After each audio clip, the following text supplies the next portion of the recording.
नमस्ते जी, राम राम। एक बड़ा गे दुखद समाचार सामने आया है। अमरनाथ जी दी यात्रा चला दी है, ते अमरनाथ जी दी यात्रा ले इसलिए हज़ारों लोग जेड़े न अमरनाथ जी दी यात्रा करा दे न।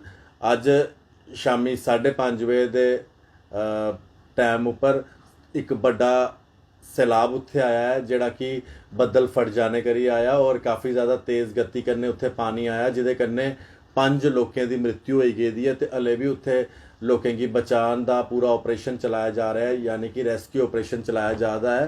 ते SDRF ते NDRF उत्थे कम्म करा दी है। ते अमित शाह होर भी आपे LG मनोज सिन्हा हुंदे कन्नै कंटैक्ट च हैन ते इस चीज़ का खास ब्यौरा ले करदे न कि जेह्ड़ी अमरनाथ यात्रा इसलिए चले करदी और जेह्ड़ा सैलाब आया एह्दे ज़्यादा तो ज़्यादा लोग ना कोई इस स्थिति च फसे और जेह्ड़े लोग इसलिए उत्थे हैन उंदी भी सारी व्यवस्था कीती जा दी है। जेह्ड़े लंगर दे उत्थे सारा प्रबंध कीते दा होंदा, उधर भी काफ़ी सारा नुकसान होया ते 5 लोकें दी इस बदल फट जाने दे कारण उंदा काल होई गया।